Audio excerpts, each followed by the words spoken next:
Selamat pagi pemirsa, Assalamualaikum warahmatullahi wabarakatuh. Selamat berjumpa lagi dengan kami di acara UG Talk eksklusif IKN.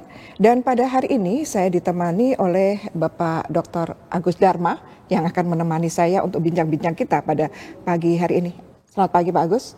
Selamat pagi Bu Panca. Ya, baik pemirsa, untuk topik kita pada hari ini adalah tentang Kampus Nusantara, dan di studio sudah hadir 3 narasumber yang nanti akan menemani kita secara bergantian.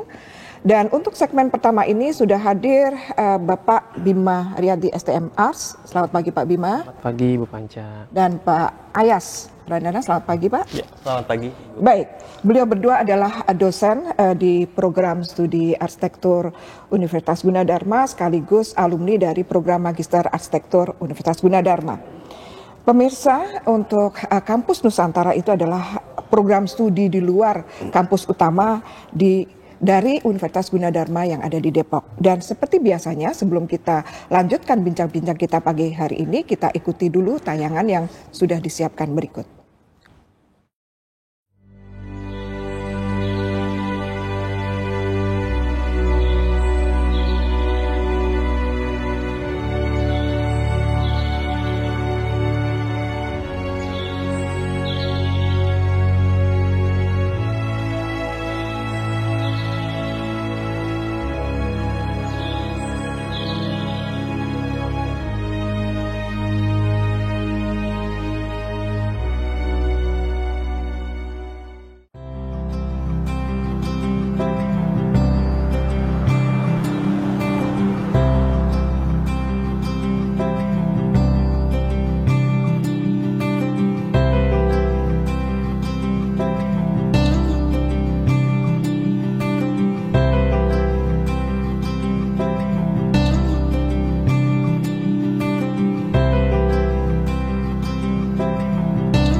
Pemirsa UG-TV, demikian tadi sudah kita saksikan animasi dari desain Kampus Nusantara. Dan kali ini saya akan mencoba mengulik lebih jauh dengan tim perencana atau arsitek dan tenaga ahli lainnya yang sudah hadir di studio. Baik, pertama untuk Pak Bima. Baik, Pak Bima, terima kasih sudah hadir di studio dan bisa diceritakan atau mungkin ditambahkan Pak tadi yang sudah ditayangkan animasi desain dari Kampus Nusantara ini Pak. Terima kasih Bu Panca. Saya Bima Haryadi dari tim perencanaan gedung Kampus Nusantara. Untuk gedung Kampus Nusantara ini memiliki luas tapak 2000 meter persegi. Jadi jika dilihat dari tayangan video itu, luas lantai 1 dari gedung itu adalah 800 meter persegi, di mana di lantai 1 terdapat area luar dan area dalam. Di area luar itu terdapat area komunal untuk kumpulnya mahasiswa atau kegiatan-kegiatan lain. Serta di bagian dalam ada beberapa ruangan untuk penerimaan, dan bangunan ini juga memiliki jumlah lantai 4 lantai, di mana masing-masing lantai tersebut memiliki luas bangunan di luas lantai itu 800 meter persegi. Lalu untuk kampus ini merupakan kampus pertama di daerah IKN, di mana untuk menunjang kegiatan dari PSDKU Gunadarma. Pembangunan kampus ini juga fungsinya itu untuk 8 prodi, di mana nantinya akan berjalan di tahun ini, insya Allah di bulan September. Pak Bima, ada yang menarik ini tentang nama Kampus Nusantara. Bisa diceritakan itu Pak? Baik, mungkin bisa saya ceritakan sedikit gambaran dari penamaan Kampus Gunadarma. Yang kita ketahui, mungkin dosen-dosen, sivitas akademika, dan mahasiswa itu sudah mengenal gedung-gedung Kampus Gunadarma itu memakai nama, penamaan itu memakai alfabet dari A, B, C, D, dan seterusnya, di mana pada huruf A itu ada di Jakarta, yaitu kampus Kenari, lokasinya di Kenari, Jakarta. Lalu ada kampus B dan C yang berada di Salemba. Lalu ada D, E, F, G, H yang berada di sekitar Depok. Lalu ada kampus I yang berada di Jalan Simatupang, Jakarta. Ada kampus J, itu J1 sampai J6, berada di wilayah Bekasi. Lalu ada kampus K yang berada di Karawaci, kampus L di Cengkareng. Lalu ada kampus M yang berada di Kecamatan Mande, Cianjur, Jawa Barat. Yang kita ketahui, kampus M itu juga dinamakan UJ Teknopark, itu untuk pengembangan dan riset. Lalu yang paling terbaru kampus kita di Nusantara ini, kenapa dinamakan Kampus Nusantara? Karena bertepatan sekali setelah huruf M dan N. Mungkin ini juga menjadi takdir baik juga ya untuk Gunadarma. Kok bisa pas gitu penamaannya, bisa pas huruf N. Akhirnya urutan dari alfabet itu M ke N, pimpinan mengambil huruf N sebagai identitas dari kampus di Nusantara ini. N itu juga kan sama gitu dengan IKN Nusantara. PPU juga Serambi Nusantara. Betul, itu Bu. Ya. Jadi pas sekali di kampus N Nusantara, karena kebetulan atau memang takdir baiknya Bu. Baik, terima kasih Pak Bima. Saya ke Pak Ayas dulu nih. Pak Ayas, bisa diceritakan lokasi tepatnya kampus Nusantara ini di mana sih Pak? Gitu. Oke, baik. Saya Supradana, Ibu. Kami sebagian dari tim perencanaan kampus ini. Jadi seperti kita ketahui bersama, kalau kampus N ini dekat dengan IKN. Namun untuk posisi tepatnya itu ada di Jalan Negara, kilometer 4,5, Desa Girimukti, Kecamatan Penajam, Kabupaten Majapahit Utara. Nah, tapi kalau untuk lebih detailnya, kalau misalkan kita dari Balikpapan, Ibu, misalkan kita lewat jalur laut, itu kita menuju ke Pelabuhan Penajam, kemudian kita berjalan ke arah barat, sekitar 18 kilo, itu nanti kita akan ketemu Simpang Silkar. Nah, kemudian kita belok kanan. Nah, ketika kita belok kanan itu jalan negara yang mengarah ke Ibu Kota Nusantara. Nah, ketika kita mau menuju ke Ibu Kota Nusantara, pasti melewati Kampus Kampus Nusantara. Nusantara Oke. yang jauhnya 4,5 kilometer dari Simpang Silkar itu. Oh, berarti kalau semua orang ya yang menggunakan jalan darat ya, kendaraan kan sekarang juga jalannya baru itu ya, untuk menuju ke sana pasti akan melewati Kampus Pasti Nusantara. akan melewati Kampus Di Nusantara. sebelah kanan ya. Betul. Baik, ada cerita nggak Pak Ayas tentang pemilihan lokasi dari kampus ini sendiri? Oke, untuk pemilihan kampus ini sendiri, sebetulnya kenapa di Penajam Pasir Utara? Karena Penajam Pasir Utara ini kan merupakan ring 2 dari Ibu Kota Nusantara. Nah, di mana wilayah ini akan menjadi kota penunjang bagi Ibu Kota Nusantara, seperti itu. Nah, kenapa Universitas Gunadarma membangun di ring 2? Nah, itu selain untuk mendukung sarana pendidikan yang nantinya untuk Ibu Kota Nusantara, Universitas Gunadarma juga ingin berperan untuk mempersiapkan SDM yang unggul di wilayah Penajam Pasir Utara ini. Nah, supaya masyarakat Penajam Pasir Utara ini nantinya tidak hanya menjadi penonton, namun ikut berperan aktif juga seiring pembangunannya Ibu Kota Nusantara. Seperti itu. Dan kita tahu juga untuk PPU sekarang menjadi Serambi Nusantara. Ya. Gitu ya, Ibu. Ya. Agus mungkin bisa melanjutkan. Baik, kita lanjutkan ya. Menarik ini tentang kampus Nusantara Gunadarma itu kan sudah satu kampus sudah diresmikan ya kemarin ya. Satu gedung. Ya. Mungkin dan waktunya kayaknya sangat cepat gitu ya. Bahkan orang-orang banyak yang belum tahu, loh kok sudah ada diresmikan kampusnya gitu kan, kapan dibangunnya gitu ya. Ya mungkin kita flashback sedikit ke tim perencana ini. Kira-kira dalam bagaimana sih proses perencanaan dan perancangan kampusnya itu setelah misalnya lahan sudah dapat ya. Nah, terus kemudian proses perencanaan perancangannya seperti apa? Mungkin Pak Bima bisa menjelaskan. Terima kasih Pak Agus. Proses dari perencanaan dan pembangunan kampus Nusantara ini.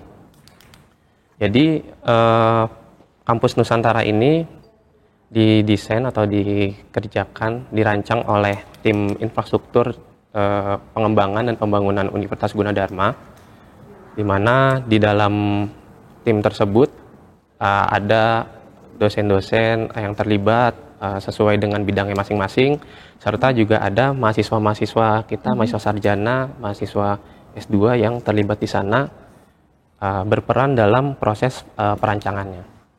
Nah, lalu untuk perencanaan kampus ini di kampus Nusantara itu sangat menarik Pak prosesnya.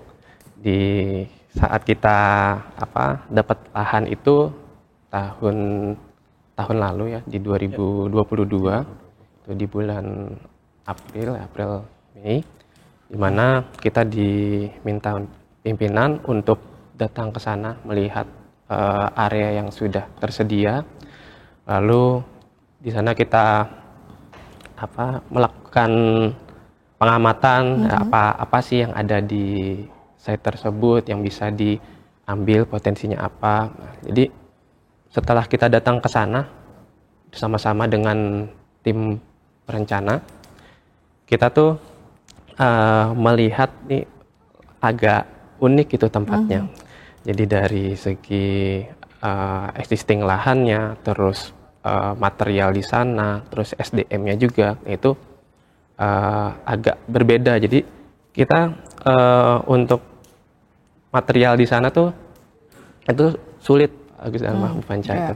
Jadi kita berpikir bagaimana dalam proses merancang supaya kita dapat sesuai nih material yang ada di sana kita bisa terapkan, mengingat waktu yang diinginkan oleh pimpinan oleh Universitas Gunadarma itu sangat cepat, karena untuk mendukung program PSDKU kampus kita kemarin itu jalan berbarengan. Jadi ada proses perizinan PSDKU berjalan, proses perizinan pembangunan berjalan, yang mana punya tim masing-masing. Kita bergerak sangat cepat, jadi sangat material yang harus dicari, terus SDM-nya bagaimana, apakah kita mendatangkan SDM dari luar penajam atau kita pakai SDM dari penajam. Nah, itu sangat berpengaruh terhadap desain yang kita terapkan, karena kita membuat bangunan, membuat fasad, bentuk dan segala macam itu, kalau kita di Jabodetabek itu gampang sekali, kita mau pakai material yang aneh-aneh itu pasti mudah didapatkan dan nggak perlu inden, nggak perlu menunggu waktu lama. Sedangkan di sana itu kita mau cari material itu di Penajam sendiri tidak ada, Bu. Kita harus nyebrang ke Balikpapan. Nah, kalau di Balikpapan itu tidak ada, kita harus inden nunggu dari Pulau Jawa, itu dari Jakarta atau dari Surabaya. Nah, jadi seperti itu, Pak Gus Dharma cerita. Menarik ya. Jadi pendekatan desainnya itu kompromi antara kebutuhan dan ketersediaan apa yang ada di bahan lokasi bangunan di sana ya. Kalau dari segi site-nya itu, site existing ketika kita dalam perancangan itu, ada hal-hal yang potensial atau bahkan kendala-kendala nggak kira-kira? Apa lahannya berkontur atau datar ya? Lahannya berkontur, Pak. Tapi tidak curam ya? Tidak curam. Oh iya. Ada satu keunikan khusus mungkin yang kita temui di sana? Ada sih hal yang menarik juga atau keunikan dari kondisi existing si site tersebut, di mana lahan tersebut berkontur, terus juga unik tanahnya di sana. Kalau cuacanya sedang panas, itu terik, itu tanah itu sangat kering ya, sangat kering. Nah, tetapi saat terjadinya hujan sedikit tuh kena air, kondisi tanah itu akan tergerus gitu. Nah, itu kita tertantang juga sebagai tim perencana membuat gimana supaya kita bisa menahan nih si tanah ini supaya tidak tergerus air. Bagaimana caranya? Yaitu dengan membuat dinding penahan atau siring. Tapi biasanya tuh kalau di sini kita membuat dengan batu kali itu atau cor beton, itu gampang didapat. Tetapi di sana karena tadi keunikan sendiri, kita di sana bingung nih material apa yang bisa didapat. Nah, ada suatu hari kita datang ke tempat bata, ada sana pembakaran bata, pembuatan bata, di mana menurut kita tim perencana ini sepertinya bisa nih bata ini menjadi sesuatu yang bisa kita terapkan, menjadi solusi untuk penahan siring tadi, penahan tanah. Jadi bata tersebut kita susun sedemikian rupa dengan bentuk dan jarak tertentu sehingga bata tersebut bisa menahan air dan si bata itu juga bentuknya unik, nggak seperti yang kita jumpai di Pulau Jawa ini. Biasanya hanya persegi panjang dan berwarna oranye saja, tetapi di sana itu ada lubang-lubang di batanya tersebut. Nah, ini menjadi pembeda bata yang ada di Pulau Jawa dengan yang ada di Penajam tersebut, sehingga saat kita susun batanya terus akan terlihat jajaran lubang-lubang yang kita lihat dari sisi depannya. Lalu juga tantangan menarik juga, biasanya kita dalam mendesain itu kita selalu melihat orientasi arah matahari. Itu hal yang sederhana, posisi timurnya di mana, baratnya di mana. Tetapi di sana untuk posisi kita ini, kita agak menobrak sedikit kaidah-kaidah itu, di mana di posisi barat yang merupakan itu bisa dilihat langsung dari tadi yang Bapak Ayah sebutkan. Kalau kita lewat dari Silkar menuju Ibu Kota Nusantara itu kita akan melihat site Gunadarma. Nah, tetapi posisi gedung ini yang menghadap ke jalan itu berada di posisi barat, gitu. Di mana matahari itu lebih panas akan panas itu pada saat siang menuju sore, Nah, harusnya itu ditutup dengan secondary skin atau kita bikin bidang-bidang yang solid, yang masif gitu. Betul. Tapi kita malah membuat bukaan di bagian barat tersebut. Tujuannya apa? Nah, tentu ada tujuannya. Jadi kita buat bukaan besar di bagian barat, lalu kita gunakan material curtain wall atau kaca berwarna di posisi barat itu untuk apa ya? Untuk sebagai iklan kita, iklan Focal Gunadarma, point. focal point mungkin ya. Kalau di arsitektur sebutannya focal point, supaya masyarakat atau orang-orang yang lewat menuju IKN itu bisa langsung melihat apa sih yang ada di sana gitu. Kok ada gedung di tengah-tengah area tersebut gitu. Jadi itu hal yang menarik juga yang ada dalam proses mendesain. Ya, menarik ya proses desainnya. Bagaimana mengkompromikan antara arah kondisi mata angin, tapak, kemudian view dari luar dan sebagainya ya.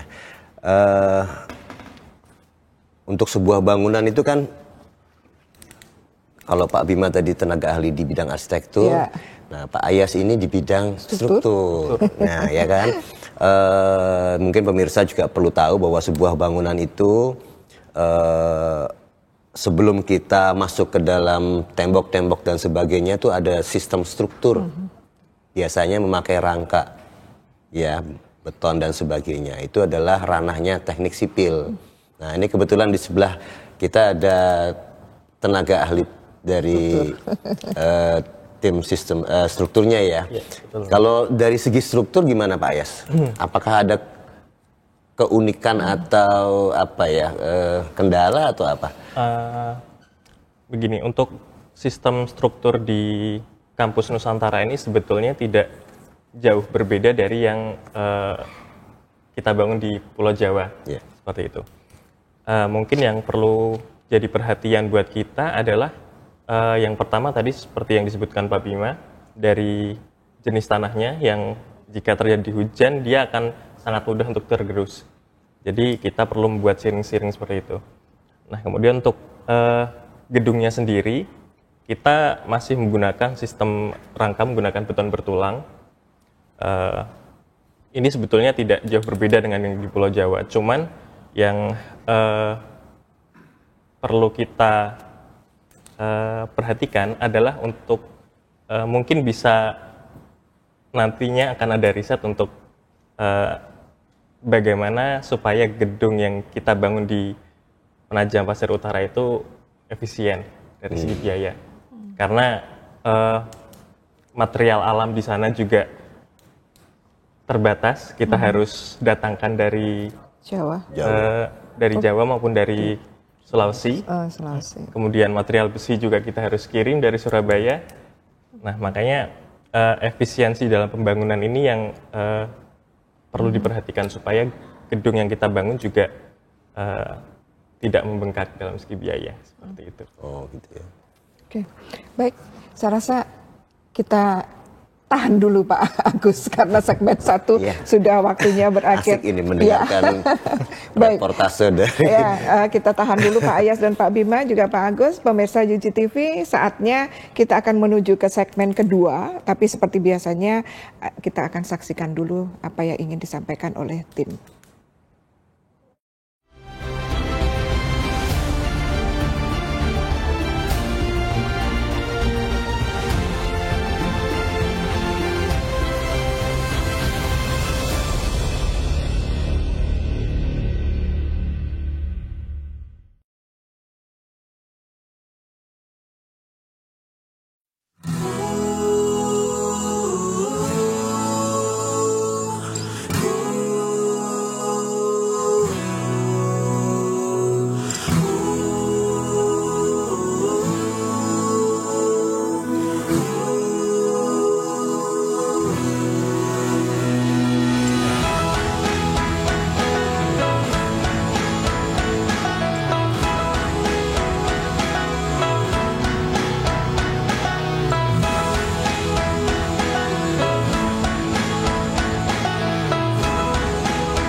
tanah yang seindah ini, nuansa khatulistiwa di negeri yang sejahtera.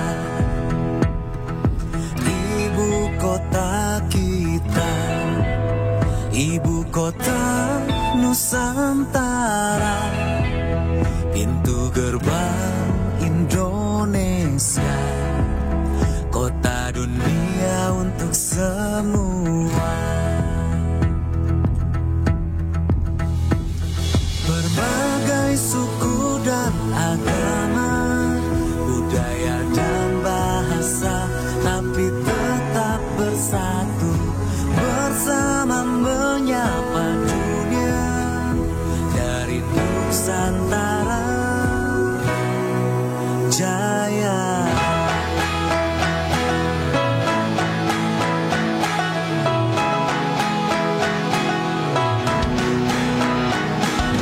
Identitas nasional, kota yang selaras dengan alam, penggerak ekonomi masa depan, kota dunia untuk semua. Berbagai suku dan agama, budaya dan bahasa, tapi tetap bersatu, bersama menyapa dunia dari Nusantara Jaya.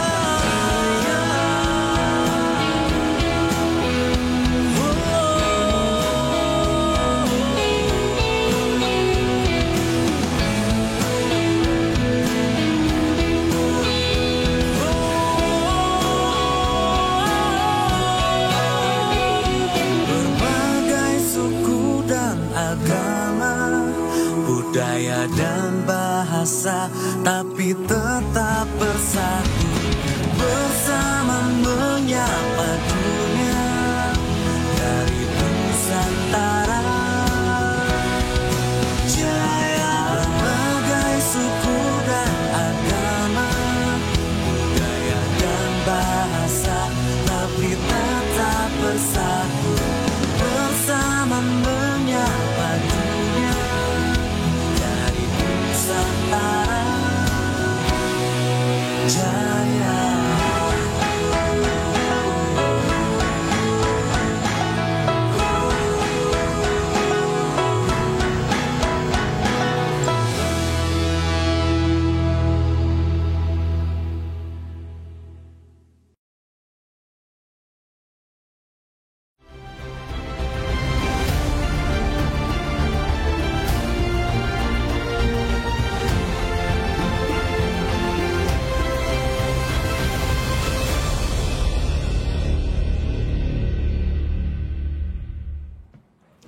Pemirsa, kita masih kembali di acara UG Talk eksklusif IKN dan khususnya pada hari ini tentang topik Kampus Nusantara. Dan tadi sudah kita saksikan tayangan sebuah lagu khusus yang diciptakan untuk IKN dengan judul IKN yang tadi diciptakan oleh teman-teman Academic Band. Baik pemirsa, kali ini di segmen kedua masih dengan dua narasumber, tapi kali ini selain Pak Ayas ada lagi yang baru nih, Pak Dr. Sulardi. Selamat pagi Pak. Pagi Bu. Terima kasih Pak Ladi sudah bersedia juga bergabung di studio untuk menemani bincang-bincang kita pada pagi ini. Dan pemirsa, seperti biasanya sebelum kita melanjutkan bincang-bincang kita akan melihat dulu video tape yang sudah disiapkan oleh tim IGTV.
Untuk perkenanannya mengarahkan tangan kepada simbol tombol yang berada pada layar. Dan dengan semua niat baik, doa dan semangat untuk pendidikan tinggi yang lebih maju, inilah proses peresmian gedung pertama Kampus Nusantara PSD KKU Universitas Gunadarma. Kini dengan hitungan 3, 2, 1.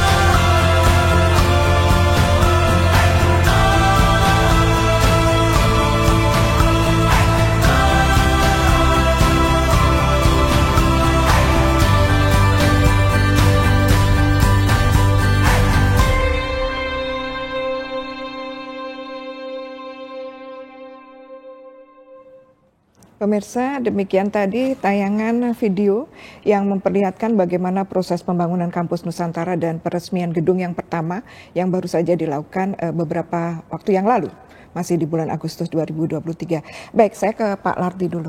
Pak Lardi, tadi sudah dijelaskan di dalam video tadi bagaimana proses pembangunan, awal-awal pembangunan, kemudian kondisi tapak yang tadi juga sudah dijelaskan oleh Pak Bima di segmen yang pertama.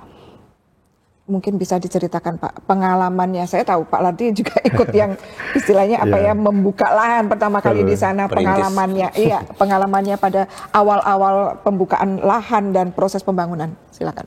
Baik Bu, terima kasih. Kalau ngelihat video tadi ya, alhamdulillah syukur ya, dengan waktu yang singkat, termasuk singkat dengan alat-alat yang tradisional, terus Universitas Gunadarma bisa mewujudkan gedung yang semegah itu.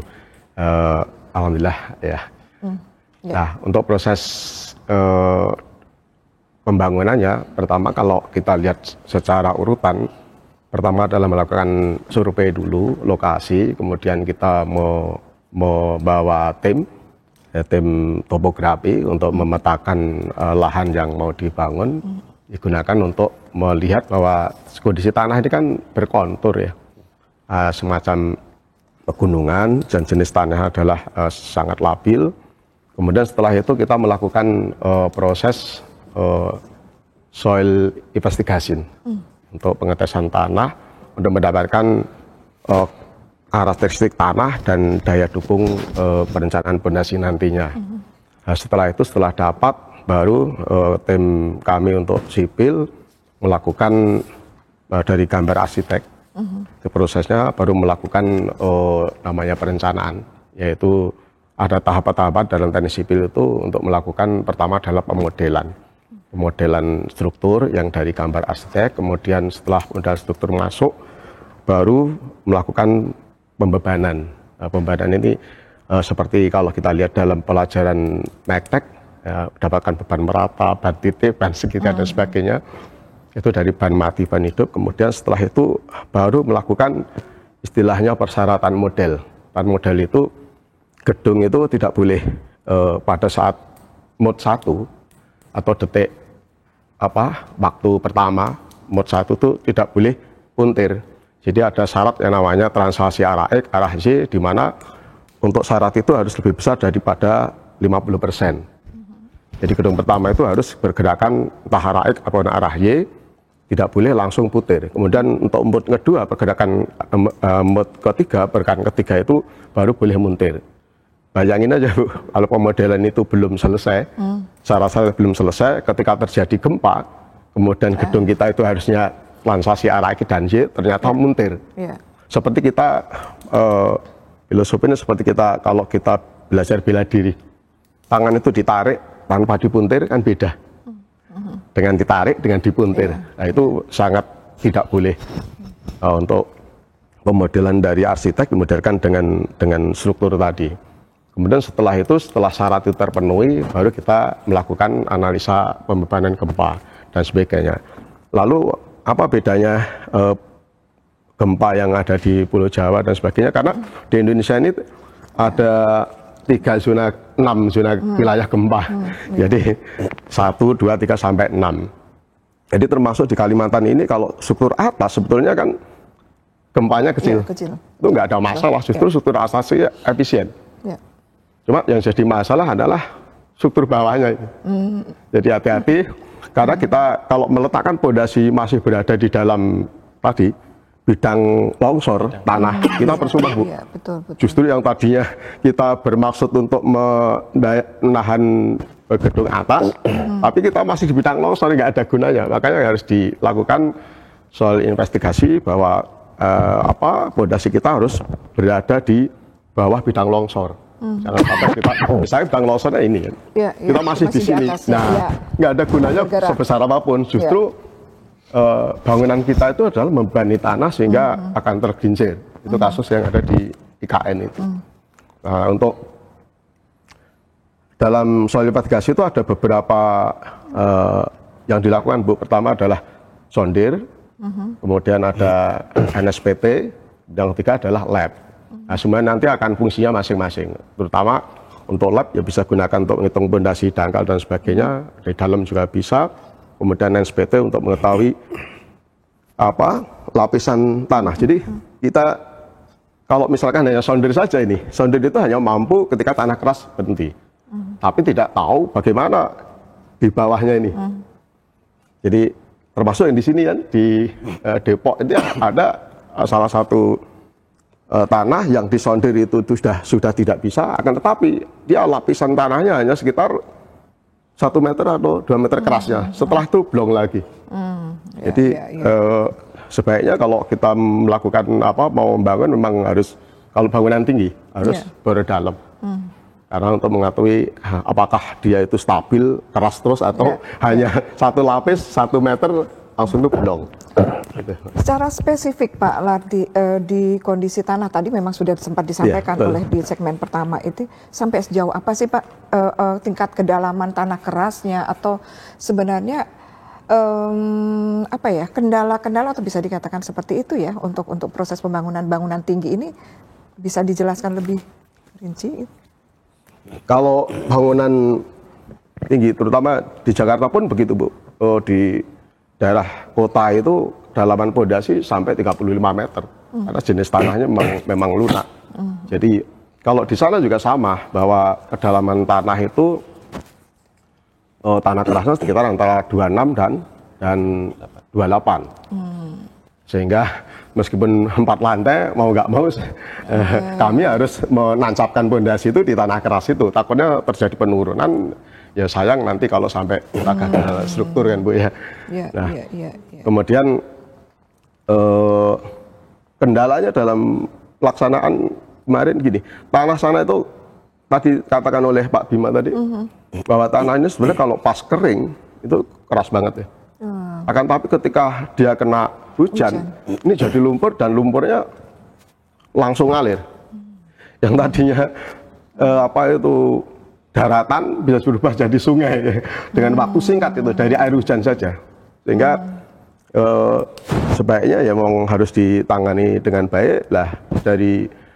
Untuk meletakkan dinding menahan tanah saja harus dipelajari dari karakteristik tanah tadi. Sebetulnya nggak dalam sih sana, itu cuma 28, masih normal. Karena di Jakarta aja hampir 40 meter. Itu kedalaman tanah keras. Kalau sistem strukturnya tadi yang sudah dijelaskan Pak Ayas juga. Sebenarnya sistem struktur ini gini, Bu. Tergantung dari wilayah gempanya. Yang kedua adalah ketinggian bangunan. Jadi ada sistem struktur, kalau di dalam istilah sipil itu sistem rangka memikul momen menengah, sistem rangka memikul momen khusus, sistem rangka sistem ganda, yaitu gabungan antara firewall dan kolom. Ya, rangka. Dalam di IKN karena bangunannya hanya sekitar 4 lantai, dia masih dan wilayah gempa yang sangat kecil, hanya boleh bisa didesain dengan sistem struktur rangka pikul momen menengah tadi. Tapi kalau di Jakarta ada ya yang bangunannya tinggi dan wilayah gempanya cukup lumayan atau besar, Sehingga perlu kalau bangunnya lebih dari 40 meter atau lebih dari 40 dinginnya 40 meter lebih dari itu dan jumlah lantai lebih dari 10 itu sistem angka pemikulumen ganda tadi, yaitu gabungan ada syarat-syaratnya Bu. Jadi prinsipnya kalau ganda itu konsep awalnya adalah bagaimana gempa itu benar-benar ditahan oleh shear wall tadi. Seperti apartemen-apartemen, kenapa dia langsing-langsing? Karena dia banyak shear wall-nya. Nah, syaratnya boleh itu ditahan oleh shear wall, akan tetapi kolomnya tidak boleh diabaikan. Takutnya nanti ditahan shear wall semua. Akhirnya kolom itu dikasih yang kecil. Minim adalah 25% dari gempa dasarnya itu. Ya. Menarik Pak Lahli. Jadi tadi diceritakan ya bahwa sebagai bangunan tinggi yang belum banyak mungkin di daerah sana dan ya, betul. Daerahnya bahan bangunannya sulit ya. Mungkin ini pertanyaan ke Pak Ayas. Pak Lahli tadi cerita bagaimana sistem struktur yang diusahakan atau diupayakan oleh tim perencana dari Gunadarma. Kalau dari segi ini Pak Ayas, kalau dari segi mobilisasi tenaga kerja dan penyediaan bahan bangunan, itu kira-kira apa yang menjadi kendala-kendala atau bahkan masalah ya yang ada di lapangan saat itu? Oke, baik Pak Agus dan Mbak. Jadi dalam proses pembangunan gedung kampus N ini, hambatan yang pertama memang ada dari tenaga kerja yang terbatas di sana, kemudian keterbatasan material juga. Jadi untuk tenaga kerja,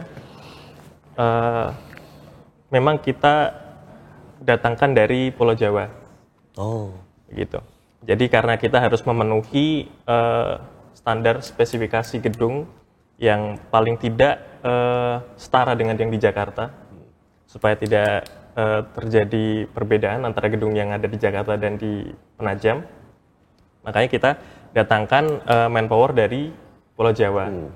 Nah, begitu juga dengan material yang kami gunakan di sana, seperti besi, itu juga kita datangkan dari Surabaya karena di sana tidak tersedia besi dalam jumlah besar. Makanya kita perlu pesan dari Surabaya. Kemudian untuk metode kerja sebetulnya yang kita memerlukan alat yang mumpuni, tapi di sana ternyata terbatas. Jadi yang seperti concrete pump saja, di sana tidak tersedia dalam jumlah banyak, tapi kita harus berebut dengan proyek yang ada di IKN.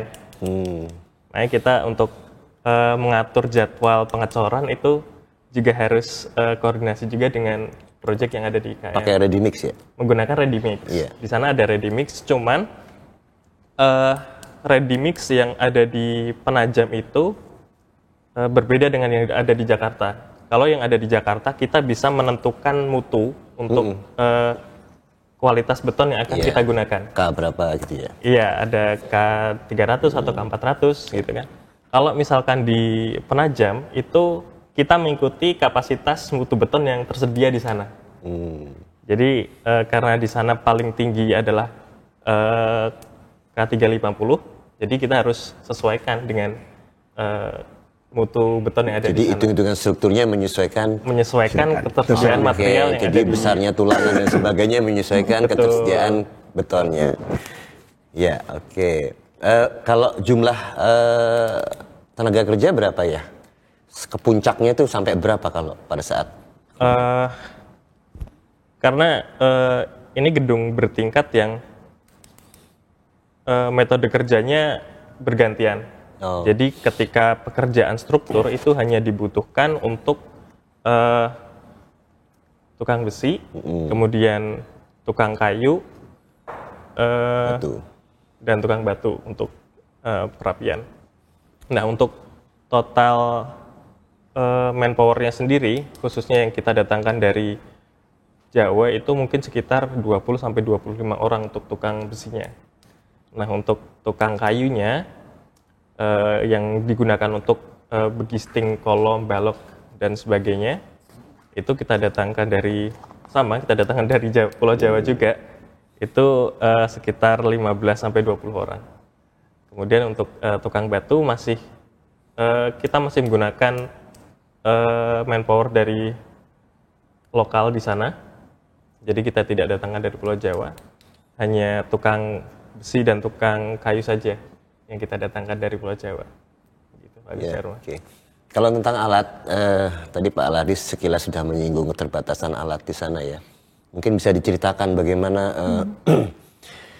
kondisi alat yang ada kan mungkin berbeda ya. Jadi mungkin ada spek-speknya yang tidak bisa disamakan dengan kondisi di Jabodetabek.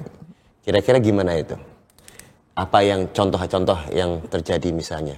Mungkin Pak Lardi atau Pak Ayah silakan. Saya jawab. Jadi untuk pengoboran saja itu karena tanahnya beda dengan karakteristik yang ada di Pulau Jawa. Kemarin itu agak terjadi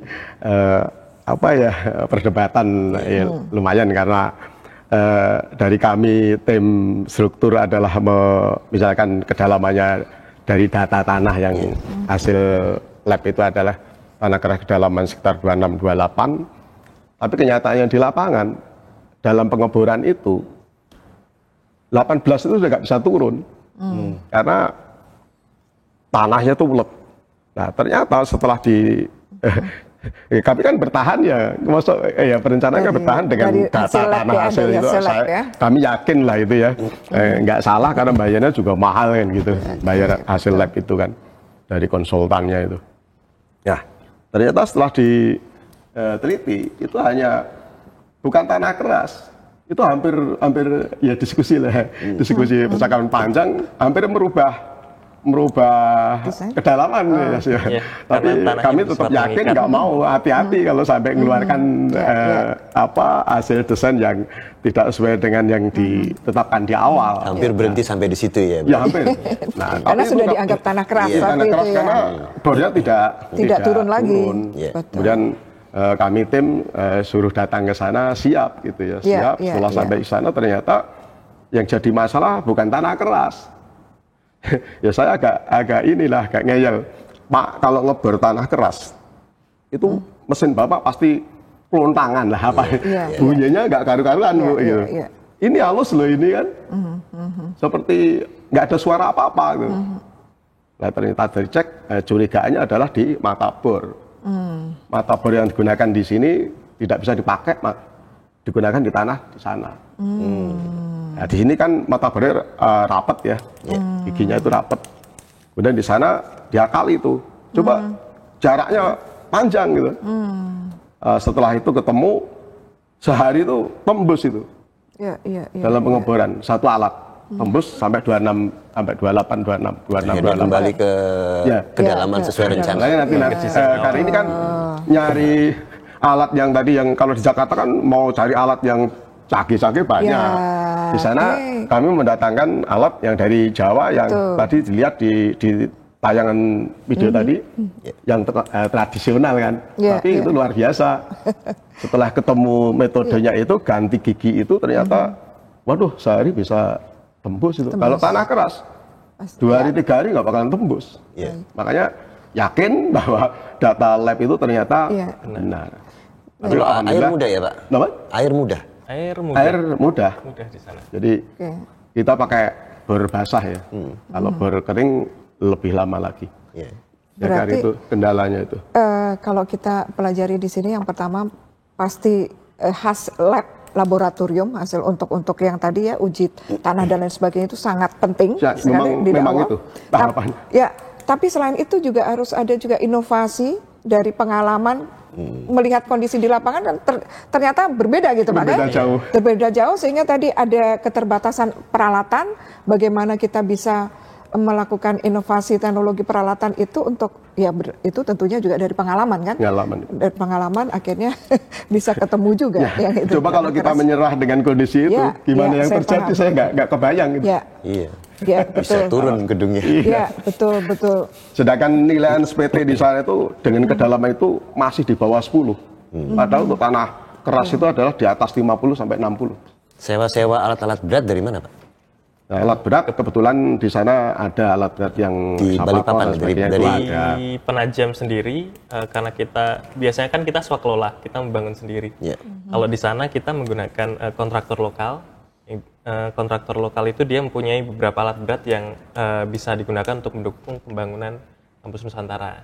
Tapi seperti yang saya sebutkan di awal, ada beberapa alat berat yang tidak bisa kita gunakan secara efisien, seperti concrete pump yang harusnya kita bisa cari itu di Jakarta dengan mudah, tapi ternyata di sana kita harus berebut dengan proyek yang ada di Demandnya ibu kota. banyak soalnya ya. Ya, Stoknya betul. sedikit, demandnya Iya, banyak betul, ya. betul. Selain itu biaya harga sewanya jauh. Oh, Jauh ya. ya, jauh dari Iya. sini. Ya. Karena Ya, itu jumlahnya yang Jumlahnya iya, sedikit. karena supply dan demand kan ya, Supply karena demandnya tidak demandnya banyak, supply-nya sedikit, seimbang. pasti kan tinggi harganya ya. Mudah-mudahan nanti setelah IKN ini jadi bisa murah lah ya. Karena semua Iya. perusahaan dah Udah mulai masuk masuk ke ya, masuk ke iya. sana. karena sekarang masih asing anggapnya gitu. Ya, ya. Menarik ini yang tadi disampaikan pengalaman-pengalaman bagaimana kondisi-kondisi setempat itu, Pak. Iya. Kondisi setempat itu sangat mempengaruhi ya, mempengaruhi bagaimana perencanaan sebuah desain bangunan, katakan seperti itu. Dan ternyata juga di tengah-tengah pelaksanaan itu masih ada banyak kemungkinan adanya permasalahan-permasalahan baru yang muncul yang sebelumnya tidak bisa diprediksi, dan itu membutuhkan inovasi, pengalaman dari teman-teman, dan ini semua kan dikerjakan oleh tim, Iya, tim dari Gunadarma. Universitas Gunadarma Internal, sendiri. Yang jadi masalah itu sampai tukang itu berhari-hari berhenti, Bu. Karena nunggu kepastian Ya, mau di kedalaman 18 Lanjut. atau yang 28. Waduh, gitu. betul. Alhamdulillah sudah terselesaikan dengan baik gitu. ya. Baik, terima kasih Pak. Nanti Pak Ayas, kita rasanya harus jeda dulu di segmen kedua ini, dan kita akan lanjutkan lagi nanti di segmen yang berikutnya.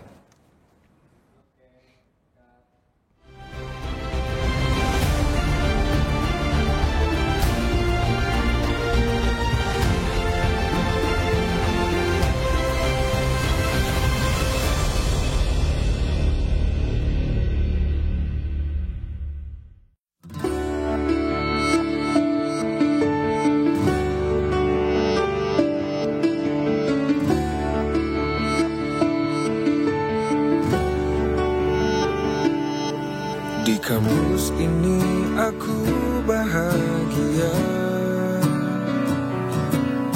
berbagi cerita penuh makna, bersama dalam menuntut ilmu. Di Gunadarma kita telah bertemu. Jadilah diriku mahasiswamu, ku berikan yang terbaik untukmu. Gapai mimpi dan baktikan dharmaku, Gunadarma untuk Indonesia. Satu dalam masa warnai dunia, raihlah semua angan dan cita-cita, berjalan bersama dalam satu cinta. Gunadarma untuk Indonesia selamanya.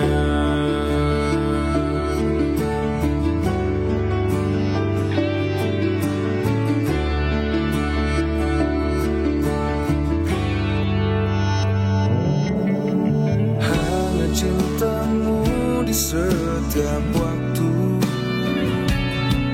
kan ku ingat sepanjang hidupku. Gapai mimpi dan baktikan dharmaku, Gunadarma untuk Indonesia. Satu dalam masa warnai dunia, raihlah semua angan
Pemirsa UGTV, demikian tadi lagu Gunadarma untuk Indonesia yang dinyanyikan oleh Academic Band. Dan kita masih berada di segmen ketiga dari bincang-bincang kita di UG Talk eksklusif IKN yang ditayangkan setiap hari Senin pagi pukul 8.30 hingga 10 waktu Indonesia bagian Barat.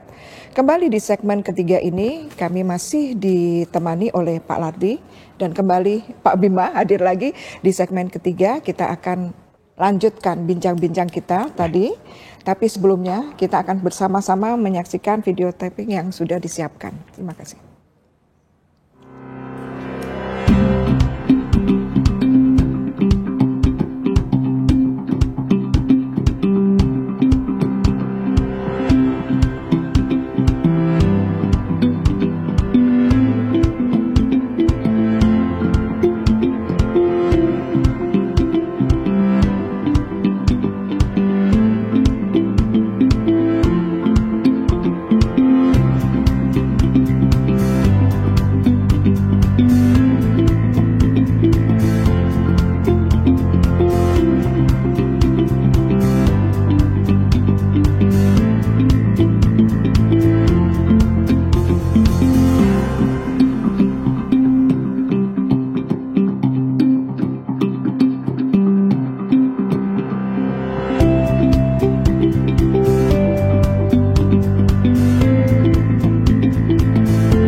Pemirsa, kita masih berbincang-bincang dengan narasumber kita Pak Lardi dan Pak Bima ya.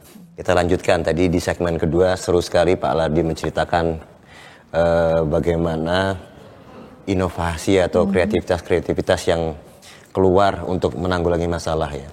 Jadi kan kemarin Gunadarma itu sudah meresmikan satu bangunan. Tentunya nanti ke depan pasti ada bangunan-bangunan berikutnya. Dari pengalaman kemarin nih Pak Lardi dulu ya, kira-kira lesson learn atau pelajaran apa sih yang bisa diambil untuk khususnya dalam struktur dan konstruksi di bangunan-bangunan Gunadarma berikutnya, kira-kira apa Pak dari pengalaman yang kemarin? Baik, kalau dari pengalaman yang sudah kita laksanakan kemarin, untuk kedepannya adalah bagaimana membentuk terutama pondasi ya. Pondasi itu kira-kira yang cocok untuk rekomendasi itu pondasi apa? Karena kemarin kami mengacu pada hasil lab, yaitu rekomendasinya adalah pondasi borpel.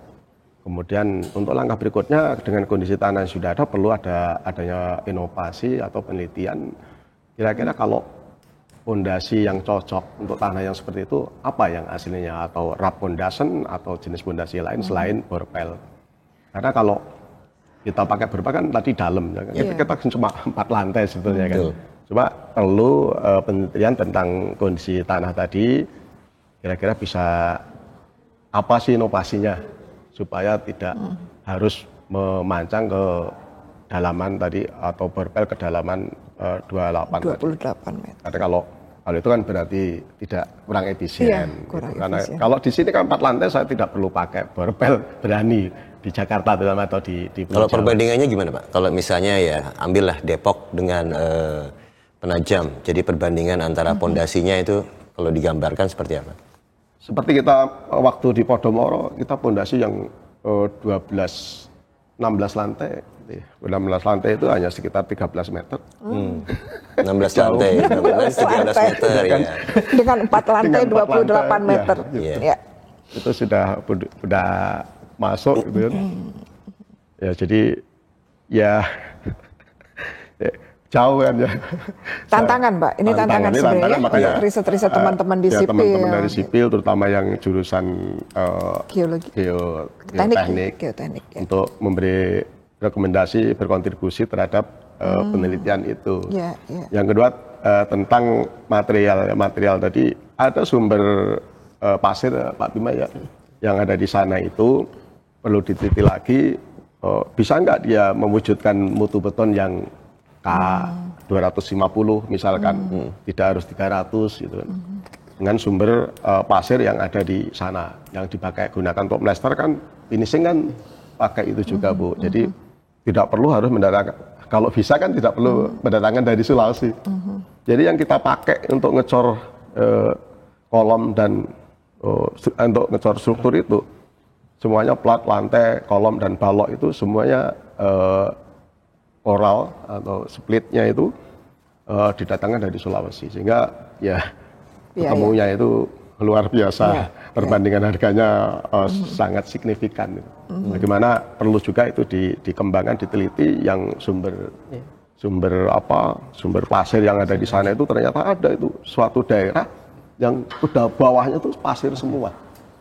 Tapi belum di Apakah bisa itu kan diteliti ya kira-kira nanti dia itu mampu digunakan untuk mutu beton berapa. Ya. Kalau misalkan di atas 250 ya mungkin berani pakai itu. Saya berani pakai itu. Tidak perlu harus yang dari Sulawesi. Tapi kondisi seperti itu tuh memang khusus di site kita apa gambaran umum dari keseluruhan Penajam tuh kira-kira kondisi soilnya seperti itu? Tidak, dari hasil lab itu ternyata ada 5 titik itu beda-beda Bu hasilnya. Tapi kan kebetulan yang pas gedung yang kita bangun ini kedalamannya segitu, tapi ada tempat lain yang cuma sekitar 14 meter. Jadi untuk langkah berikutnya ya setiap kita memindahkan lokasi bangunan itu atau membangun tempat yang baru itu harus ada soil test lagi. Biar kita yakin. Tidak harus yang tadi 28 atau 26. Kemungkinan kalau itu jelas, masyarakat kemarin masih ngacak.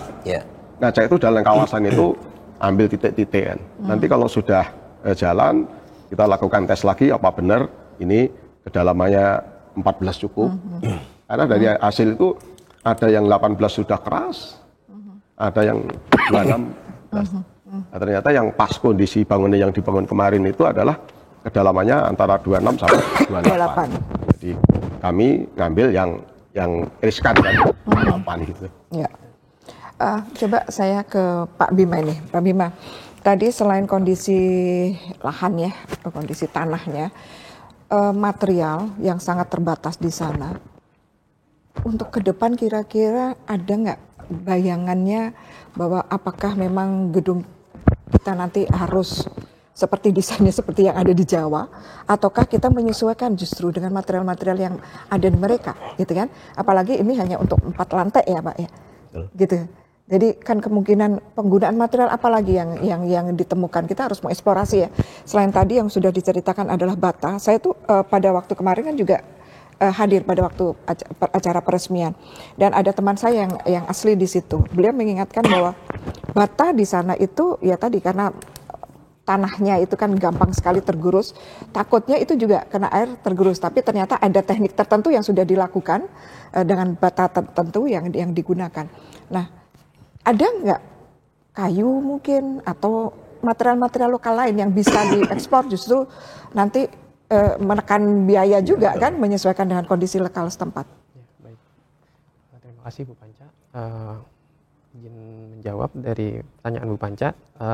Untuk material-material lokal yang kita pakai di sana, Bu Panca juga disebutkan ada bata. Jadi bata itu mayoritas kita pakai dalam pembangunan, nggak hanya di tadi yang saya sebutkan di segmen 1 hanya di siring untuk penahan tanah, dan kita untuk dinding-dinding bagian dalam, ya, dinding-dinding ruangan-ruangan itu kita pakai bata juga Bu untuk dindingnya.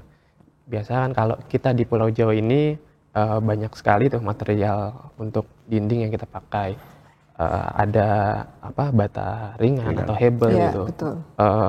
Panjangnya atau dimensinya itu sangat bervariasi, gitu. Ukurannya juga bervariasi, dan kita bisa custom dari ada ukuran lebar 60 cm, ada juga yang sepanel itu, ukuran 1,2 kali 2,4 atau 3 meter. Nah, di sana tuh terbatas, tidak ada material itu. Yang kita temukan sebagai material untuk penutup dinding itu hanya bata. Tapi bata di sana tadi Bu Panca sebutkan, tanah di sana itu kan mudah tergerus air itu kalau terkena hujan. Itu sebenarnya riskan gitu. Kalau kita pakai di area luar, ketika ada hujan itu akan merusak dari bentuk bata itu sendiri. Tapi kita tim perencana survei langsung tuh ke tempat pembuatan bata. Di lokasinya lumayan dekat dari lokasi kampus kita. Kita ke sana diajak oleh kontraktor lokal yang membangun gedung kita. Dia punya rekomendasi nih, ada tempat bata, mungkin bisa menjadi alternatif untuk finishing dari gedung itu tadi. Jadi kita ke sana, survei ke lokasi, lihat tanahnya sendiri seperti apa, terus proses pembuatannya sampai proses pembakarannya. Nah, di sini setelah kita kunjungi, ternyata sepertinya bisa nih bata ini kita gunakan untuk selain untuk bagian dalam, kita bisa gunakan juga untuk area luar. Nah, tetapi dengan treatment tertentu. Nah, jadi bata itu kita diskusikan dengan tim perencana, dengan kontraktor yang membangun, lalu dengan pembuat bata, pengrajin bata itu kita sepakat, kita diskusi bagaimana nih treatmentnya. Ternyata ini bisa dilakukan pembakarannya lebih dari 1 kali. Jadi ada cara-cara tertentu juga untuk proses pembakarannya. Terus pengolahannya si tanah itu seperti apa, itu ada treatment-treatment khususnya, sehingga setelah pengolahan dan proses pembakaran itu, bata tersebut bisa kuat digunakan dalam area dalam maupun area luar.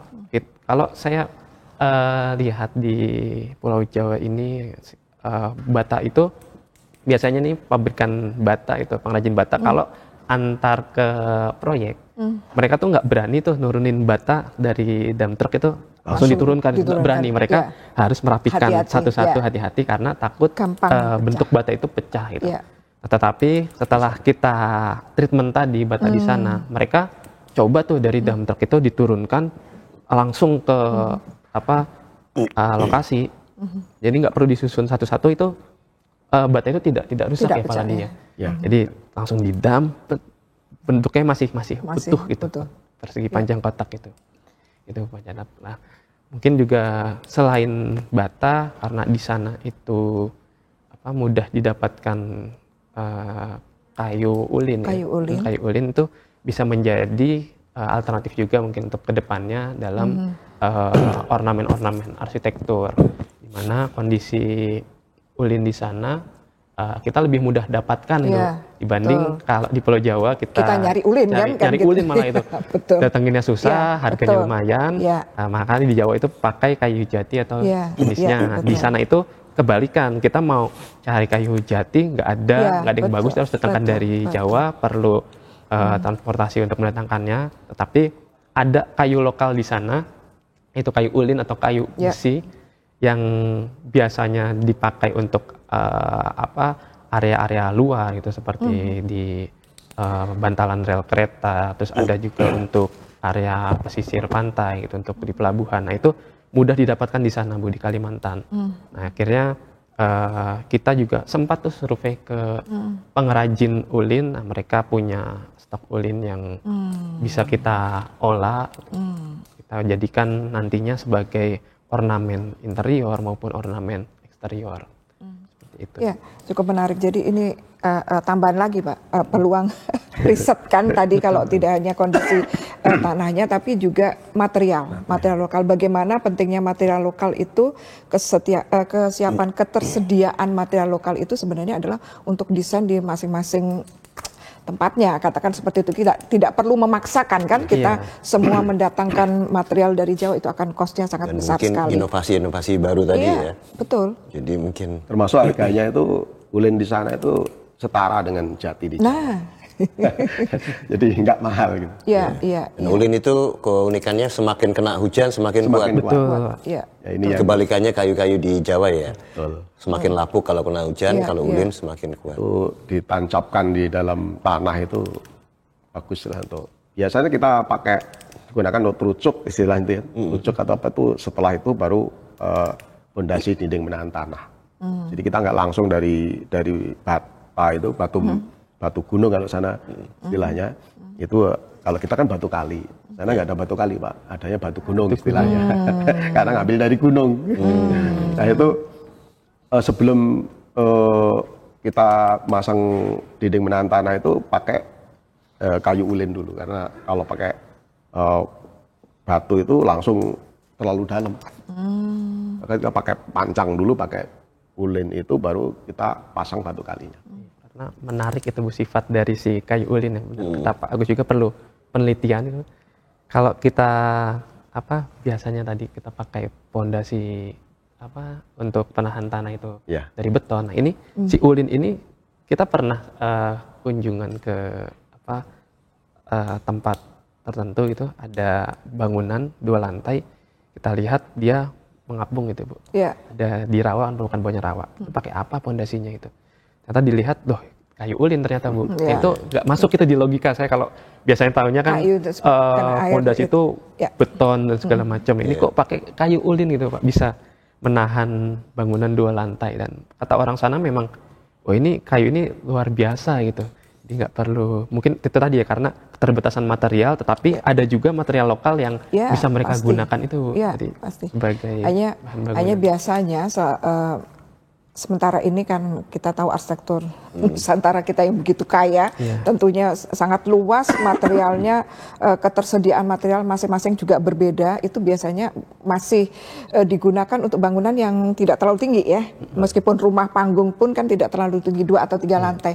Sedangkan kalau kita ingin membangun fasilitas publik seperti ini yang besar, perlu adanya riset, perlu adanya inovasi, perlu adanya tidak hanya sekedar dipakai kan, tentunya pengetahuan-pengetahuan lokal seperti itu. Ini menarik gitu. Jadi kita belajar banyak ya, Pak Bima, Pak Larti yang lebih banyak mengerjakan sebelumnya kan mengerjakan di Jabodetabek, katakan seperti itu. Kita sekarang punya proyek yang ada di IKN dengan kondisi yang jauh berbeda gitu. Agus ada tambahan? Iya, mungkin menarik ya. Jadi mungkin kita tahu bahwa IKN itu nanti dibangun dengan konsep environmental friendly ya, ramah lingkungan ya. Jadi mungkin nanti pengembangan kedepannya mungkin riset-riset selain tadi struktur juga bagaimana bangunan itu mungkin nanti bisa lebih mengoptimalkan material lokal. Kemudian kelihatannya yang tadi ke depan Pak, SDM juga, supaya SDM kita tidak juga hanya mendatangkan dari Jawa, katakan seperti makanya Gunadarma hadir. Tujuannya juga untuk itu. Mengajak teman-teman dosen sama mahasiswa untuk ikut andil dalam proses pembangunan IKN. Itu sangat penting sekali untuk inovasi-inovasi tadi. Salah satu tujuannya Gunadarma hadir di Penajam ini juga memperkuat SDM dan mencetak lulusan-lulusan yang unggul di bidangnya masing-masing, sehingga mereka bisa mengembangkan daerah Penajam Pasir Utara itu. Iya, Kemarin kalau kita lihat, kita kemarin sudah ke sana pun juga pembangunan tidak hanya kampus kita, nantinya di PPU sendiri kan juga akan banyak fasilitas-fasilitas yang untuk mendukung itu ya, Serambi Nusantara. Pak Bima, tadi kan sudah diperlihatkan di tayangan video itu fasilitas-fasilitas yang ada di gedung pertama ya, katakan seperti itu. Bisa dijelaskan lebih detail Pak, fasilitasnya apa saja dan ke depan ini nanti yang gedung-gedung yang lain itu apa yang akan dibangun oleh Gunadarma? Jadi fasilitas di dalam gedung pertama kampus Nusantara ini yang tadi saya sebutkan, di gedung ini memiliki 4 lantai, di mana di lantai satunya itu area luarnya terdapat area parkir mobil dan area parkir motor, lalu ada area communal space di sisi timur. Area komunal itu yang kita gunakan, nantinya itu kita harapkan mahasiswa atau dosen-dosen itu bisa menggunakan area komunal itu sebagai kegiatan pembelajaran atau sebagai pentas mahasiswa kalau ada kegiatan itu memakai area komunal tersebut. Kita juga membuat atau mendesain area komunal itu selain tadi menggunakan bata sebagai dinding penahan tanah, tetapi kita variasikan juga siring pendinding tanah itu, pasangan bata itu kita jadikan sebagai area duduk-duduk, area pot untuk tanaman, sehingga tidak hanya fungsional saja, tetapi bisa menjadi estetika dan bisa sebagai tempat interaksi mahasiswa saat ada di kampus tersebut. Jadi nggak hanya di dalam ruangan, mereka bisa sesekali belajar di luar gitu. Itu perlunya ada ruang komunal di luar sisi timur.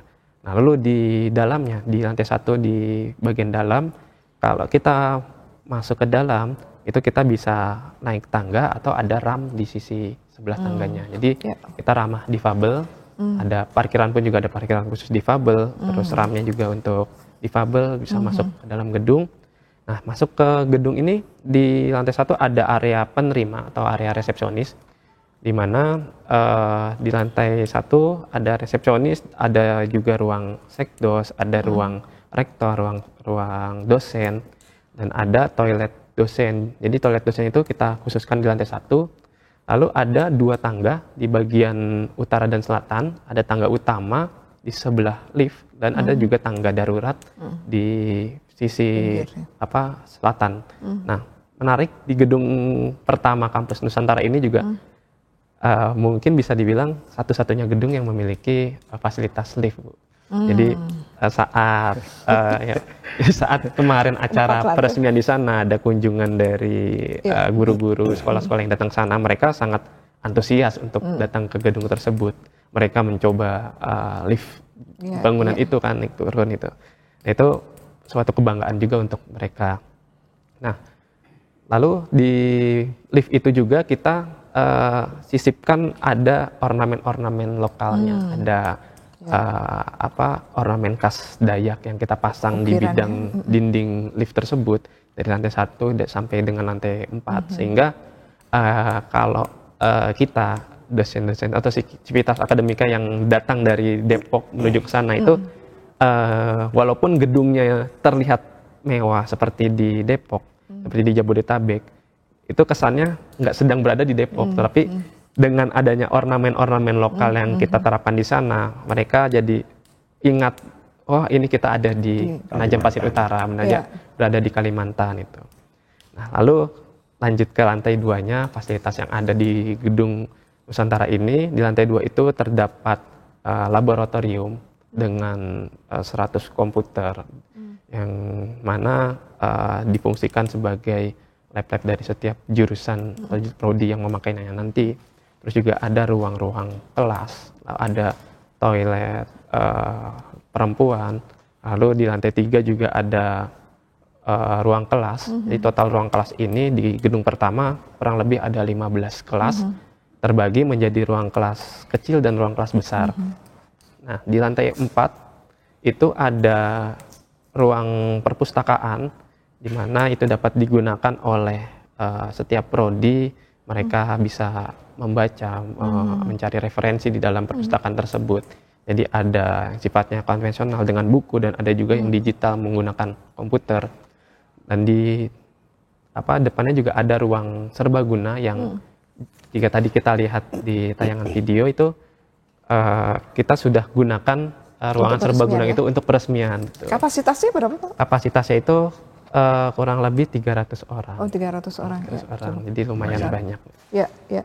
Seperti itu fasilitas yang ada dalam kampus Nusantara Gedung Pertama. Ada 8 prodi ya Pak Bima. Bisa dijelaskan Pak Bima? Prodi apa saja dan ini kan sudah mulai bisa mendaftar untuk tahun ini ya? Untuk masyarakat yang ada di sana, sekitar sana. Jadi untuk 8 prodi itu, kalau saya tidak salah ya, ada jurusan komunikasi, ada arsitektur, ada sipil, ada manajemen, akuntansi, psikologi, lalu juga ada sistem informasi dan informatika. Nah itu sekarang nih Gunadarma juga sudah membuka pendaftaran, masih terbuka. Jadi yang mendaftar itu kalau saya dengar kemarin informasinya kurang lebih ada 200 mahasiswa yang sudah mendaftar itu. Jadi lumayan banyak Bu antusiasnya masyarakat sana yang mendaftar ke Gunadarma ini. Untuk proses perkuliahannya kalau nggak salah itu di tahun ini bulan September nih Bu. Ya, memang yang kemarin kita dengar juga kesiapan dari pemerintah setempat ya untuk menuju nanti tetangga ya Serambi Nusantara, ibu kota Nusantara tentunya pembangunan SDM ini menjadi hal yang sangat penting. Pembangunan SDM tadi yang sudah diceritakan bagaimana untuk membangun gedung ini aja harus mendatangkan kan tenaga kerja. Nah inilah kita hadir di sana untuk membantu untuk pembangunan SDM. Dan infrastrukturnya sudah siap ya. Jadi untuk listrik, drainase kota dan sebagainya itu sudah tidak ada masalah ya untuk pengembangan berikutnya ya. Sudah disiapkan. Baik, saya rasa kita sudah di ujung acara Pak Agus ya. Baik, kita sudah di ujung acara. Mungkin untuk terakhir sebagai penutup Pak Lardi dulu, nanti disambung Pak Bima untuk menyampaikan closing statement-nya. Baik Bu, untuk langkah selanjutnya mungkin yang akan apabila melakukan pembangunan untuk jangka pendek ini adalah infrastruktur yang termasuk penanaman pohon, kemudian dinding menahan tanah yang kecil-kecil ada, kemudian saluran yang harus diperbaiki karena sekarang ini udah menuju musim penghujan. Kalau tidak ditangani segera, takutnya nanti tanah ini ke bawah arus. Yang kedua, untuk bangunan berikutnya sebaiknya melibatkan ahli geoteknik untuk penelitian lebih lanjut, rekomendasi apa untuk struktur bawah tadi. Struktur bawah tadi. Kalau atasnya nggak ada masalah. Kan perencana itu kan sebetulnya kan yang penting arsitek pengennya seperti apa, kami mewujudkan mimpi-mimpi dari arsitek. Saya kira itu. Terima kasih. Baik, Pak Bima. Baik, kalau dari saya untuk kedepannya langkah selanjutnya. Kalau kita ingin membuat bangunan-bangunan kampus, gedung kedua, ketiga dan seterusnya, nah itu kita menunggu dari arahan pimpinan. Jadi proses desain master plan-nya seperti apa, terus juga bentuk dari bangunannya. Pak Agus juga sebutkan kita harus mengikuti konsep inti dari IKN tersebut kan, ikutan sana di mana IKN itu mengusung konsep smart building, green building dan sustainable building serta memunculkan kearifan lokal dari wilayah tersebut, di mana itu juga menjadi tantangan kita untuk meriset dan mengembangkan apa yang perlu diterapkan dalam gedung-gedung selanjutnya gitu. Baik, lebih seperti itu. Terima kasih Pak Lardi, terima kasih Pak Bima. Terima kasih Pak Agus Dharma sudah menemani saya. Baik pemirsa UJ TV, demikian acara UJ Talk eksklusif IKN pada hari ini dengan topik Kampus Nusantara. Dan kita akan ketemu lagi pada minggu berikutnya di acara yang sama setiap Senin pukul 8.30 hingga 10 waktu Indonesia bagian Barat. Terima kasih, saya Pancawati Dewi undur diri. Sampai jumpa, salam sehat. Wassalamualaikum warahmatullahi wabarakatuh. Waalaikumsalam.